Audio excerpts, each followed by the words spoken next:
My daughter got an empty gift, then she gave one back, and everything changed.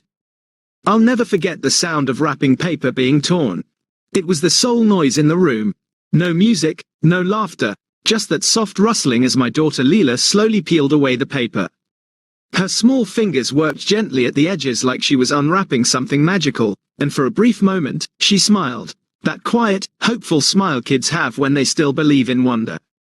But when she opened the box, her expression changed. Confusion at first, then something heavier. Maybe pain. Her little shoulders tensed, and she looked up at me. The box was completely empty. I noticed it before she even spoke. Just a bare cardboard bottom, no tissue, no toy, not even a note. Just nothing. Hello. Thanks for watching and being part of this journey. If you enjoy story like this, please like, comment, and subscribe. Your support means the world. Now let's dive into the story. I blinked, trying to make sense of what I was seeing. Was it a mistake? Did something fall out? Maybe someone forgot to pack it. But before I could open my mouth, I heard him, my father, Frank. He let out this sharp laugh, short and cold, like a bark in winter. He sat back in his armchair, arms folded, and said, "Kids like her shouldn't expect anything. The world's got enough leeches already." My heart dropped. Leela froze, her hands still in the box, like maybe she just hadn't seen the gift yet, like maybe it was hiding under the flaps or tucked in a corner. But there was nothing. I felt the heat rush up my chest. My hands trembled where they rested on my lap.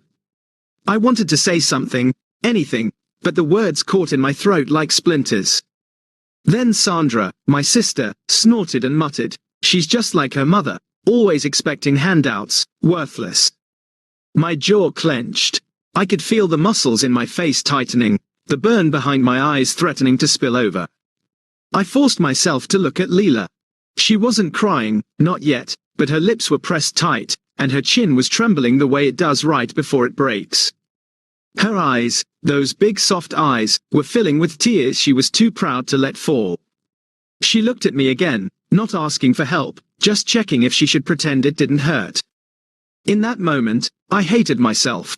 I hated that I'd brought her here, that I'd hoped, maybe stupidly, for a normal Christmas, that I'd thought my father could be different, that I wanted them to see the beautiful, kind, creative girl Leela was and love her like I did.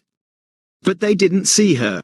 To them, she was just an extension of me, a reminder of my divorce, my failure, the mess I'd made of my life according to them.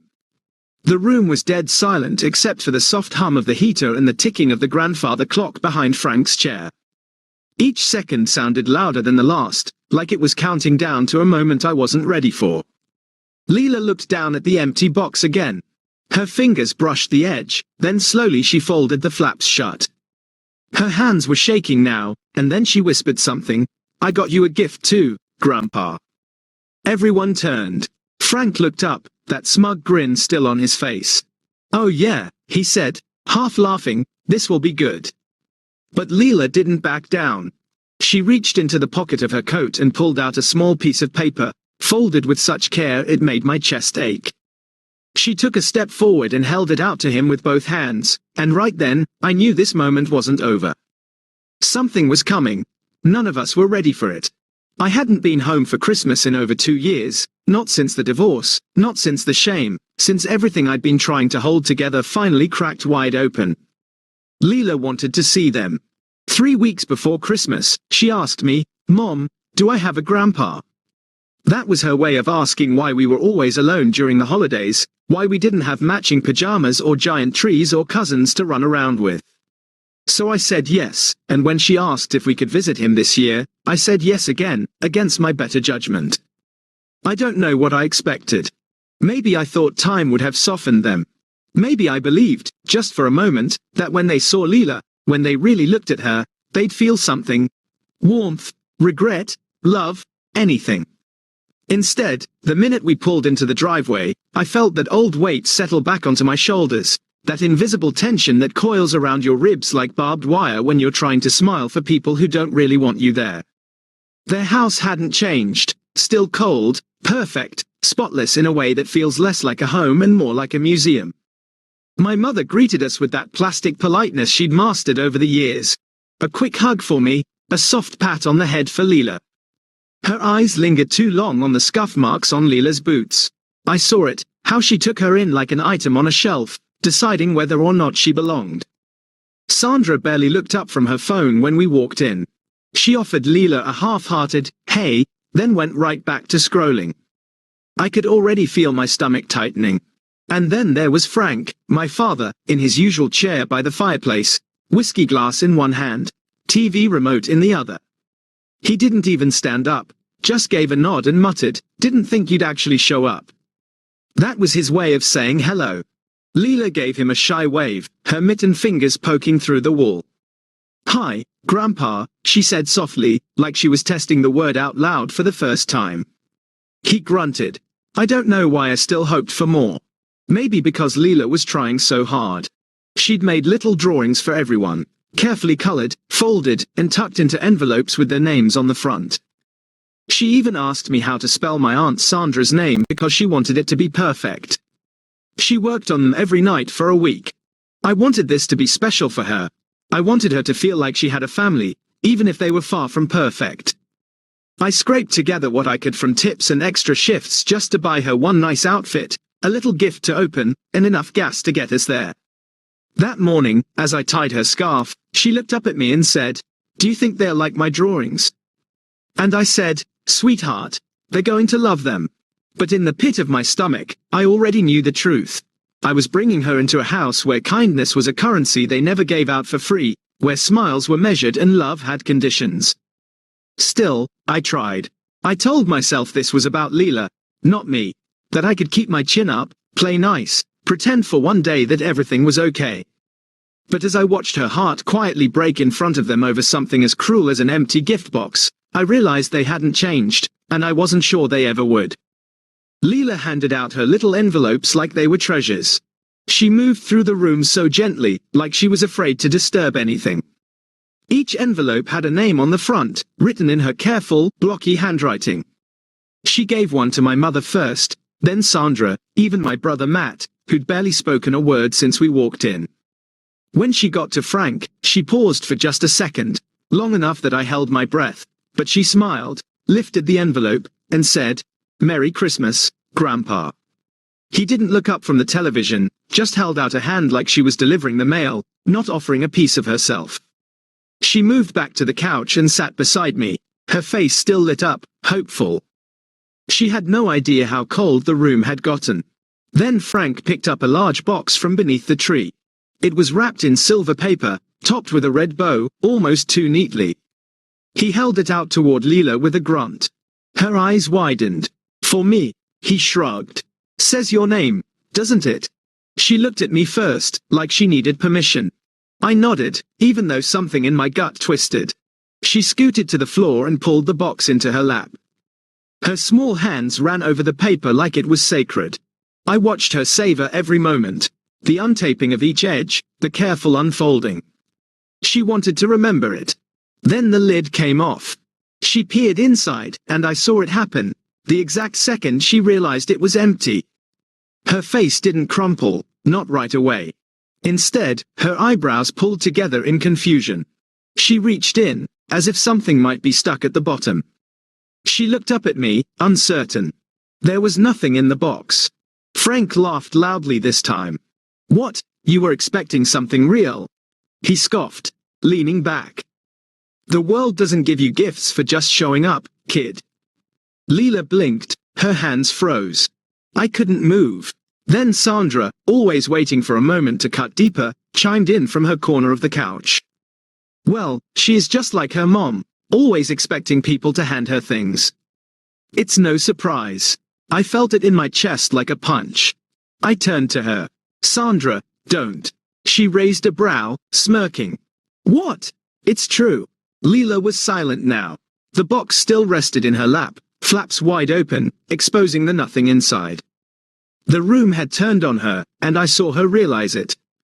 I hated them for making her feel small, for making her question her worth, for laughing like it was all a joke. I reached for her, but she didn't move. She just kept staring at the box, like it might somehow fill itself if she waited long enough.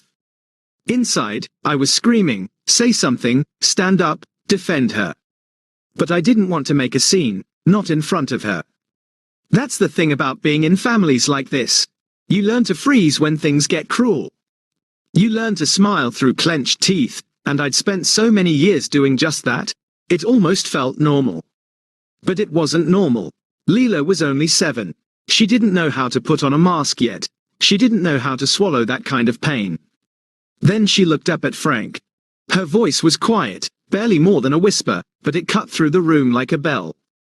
"It's okay," she said. "I got you a gift too, Grandpa." And just like that, the whole room shifted. No one spoke. No one laughed. She reached into her coat pocket, and I realized something was about to happen that none of them would forget. I stared at her, completely still, as Leela pulled out a folded piece of paper. It looked small in her hands, fragile even, like something that could be crumpled and dismissed without a second thought. But she held it like it mattered, like it meant something. I whispered, "Leela, maybe not now." She turned to me, and there was something in her eyes I didn't recognize. Not sadness, not hurt, but calm, steady. She gave a little nod, the kind that said, "I have to do this." Then she turned to Frank. "I made this for you," she said. Frank didn't even lean forward. He just glanced at it with that same bored expression he always wore when someone dared ask him to feel something. "Oh yeah," he muttered, sipping his drink. "You draw me a snowman or something." There was sarcasm in his voice, the kind he always used when he wanted to make you feel small without raising it. But Leela didn't flinch. She walked across the room and held it out to him with both hands. That's when I noticed her fingers were shaking. I knew that feeling. The way your hands betray you when your heart's thumping in your chest, when you're trying to be brave even though every part of you wants to run. He took it from her like it meant nothing, slid it open with one hand while still holding his glass in the other. Then he looked down and stopped. I couldn't see what was on the paper from where I sat, but I saw his face. It didn't twist in confusion or irritation like I expected. Instead, his eyebrows drew together. He blinked once, then again. His jaw slackened just slightly, like he'd forgotten what he was doing. The entire room seemed to lean in. "What is it?" Sandra asked, impatient. He didn't answer, just stared. Leela stood there, hands clasped in front of her now, watching him quietly, like she wasn't sure what came next either. I got up and crossed the room slowly, almost afraid to break the moment. I stepped beside her and gently placed my hand on her back. She didn't look at me, just kept her eyes on Frank. And he looked older than I'd ever seen him. Not angry, not smug, just still. He folded the paper carefully, deliberately, almost reverently, and placed it on the side table next to his chair. Then he stood up. No one knew what to say. No one moved. He walked out of the room without a word. The sound of his footsteps down the hallway was the only thing we could hear. He didn't slam the door, didn't shout, just left. I looked down at Leela. Her voice was quiet when she asked, "Did I do something wrong?" I knelt beside her, wrapped my arms around her, and whispered, "No, sweetheart, you did something brave." Sandra muttered something under her breath, but this time I didn't care, because I knew whatever Leela had drawn, whatever she had written, it got through to him in a way none of us ever could. She didn't fight back with anger. She didn't cry or scream or run. She gave him a gift, one that reminded him he was still human, even if he'd forgotten. And I think, just maybe, that scared him more than anything else. I didn't see my father for the rest of the day. He didn't return to the living room, didn't come back for dinner. Not even when my mother called out that dessert was ready in that overly sweet tone she used when pretending everything was fine. Leela didn't mention him again that evening. She played quietly with the ribbon from one of her other small gifts and helped me fold the wrapping paper scraps like it was any other night. But I could tell her mind was somewhere else. Every now and then, her eyes would wander toward the hallway where Frank had disappeared, like she was waiting for something. But nothing happened, not that day. We left early the next morning. I told them we had plans back in the city, but the truth was I couldn't bear to spend another second pretending. Sandra didn't even get up to say goodbye. My mother handed me a foil-covered plate of leftover ham and told me to drive safe. No mention of what happened, no one asked how Leela was doing, and that somehow hurt even more. The ride home was quiet. Leela stared out the window, watching the snow blur past the trees. I reached over and held her hand. At one point, she squeezed back. I didn't bring up the drawing. I didn't want to make her explain something that was clearly so personal. I didn't want to pull apart whatever magic had lived in that moment. But I thought about it the whole drive home. What had she drawn that made my father, the man who once called me too soft for crying at a movie, turn pale and leave the room without a word? I found out 4 days later. It came in a small, unmarked box left on our porch. There was no return address, just Leela's name written in careful block letters across the top. She opened it slowly, like she wasn't sure if it was safe to hope. Inside was a tiny music box, old-fashioned, wooden, with hand-carved edges and little roses painted around the lid. It played, Somewhere Over the Rainbow, when she turned the crank. And there was a note, just one line, handwritten in a shaky, unfamiliar scroll. To the bravest girl I know, thank you for remembering her. No signature, but we didn't need one. Leela clutched the box to her chest like it was made of gold. She didn't say anything at first, she just held it and smiled. I sat down next to her on the floor and finally asked, Leela, what did you draw for Grandpa? She looked up at me and said, it was a picture of him holding hands with Grandma and me. Her voice was soft. I told him I hope he smiles again one day, because I remember how she made him laugh. My throat tightened. I didn't speak. I couldn't, because that was it, the part of him I'd forgotten even existed. The man who once smiled, who laughed, before grief hardened him and the years made him cruel. Leela saw through all of that and gave him a piece of something he thought he'd lost forever. Not pity, not guilt, but hope. She didn't try to fix him, she just reminded him that he used to be someone worth remembering. And in return, he gave her something too, maybe not love, maybe forgiveness, but a beginning. And sometimes, that's enough. The music box now sits on Leela's nightstand. Every night before bed, she winds it up, not always to listen, sometimes just to hold it, to feel its weight in her hands, to know it's there, the way a child might clutch a stuffed animal they've outgrown but still can't let go of. She hasn't said much about that day since, but every now and then, she'll mention Grandma, someone she never even met but speaks about like she's still here, like she's someone Leela knows through the stories I've told and the quiet space she left behind. And maybe she does. Frank never called. He didn't send a follow-up message. No, I'm sorry, no explanations. That's not who he is. Maybe that's not who he'll ever be. But a week after the music box arrived, I got a letter. It wasn't addressed to Leela. It was for me. It was short, 3 lines written in the same uneven handwriting. I was wrong about you. She's a good kid. I hope you're doing okay. No name, but I knew. And for reasons I can't quite explain, I cried after reading it. Not because it made everything better. Not because it fixed the years of silence or the way he used to look through me like I was a disappointment wearing a name tag, but because, for once, it felt like he saw me. And more than that, he saw Leela. Saw what I've always known. That she's special. That she has this way of peeling back the coldness in a room and showing people their own warmth, even when they don't deserve it. She's not loud. She doesn't demand attention. But she changes things. She changed him. Not completely, but enough to make a man who'd shut the door on the world open it just a crack. Enough to make someone who believed only in toughness and silence sit down and listen to the music from a little girl's drawing. People ask me sometimes why I went back that Christmas, why I let them near her, why I didn't protect her better. The truth is, I thought shielding her from their coldness would be enough, that not talking about them, not visiting, not engaging would protect her heart. But Leela didn't need protection. She needed truth, to meet them, to see the world for what it is, beautiful and cruel, broken and hopeful, all tangled together. And somehow, instead of getting lost in it, she decided to add her own light.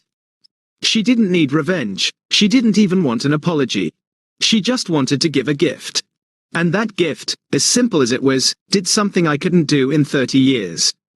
It opened a door, not wide, not forever, but enough for a note to get through. Enough for a song to play in the quiet, enough for a tired old man to remember a part of himself he thought was gone. Leela reminded me of something that day too. That sometimes kindness is the most radical act, that a whisper can carry more weight than a scream, and that when we choose love, even when it's hard, when it's not returned, we create something no one can take away.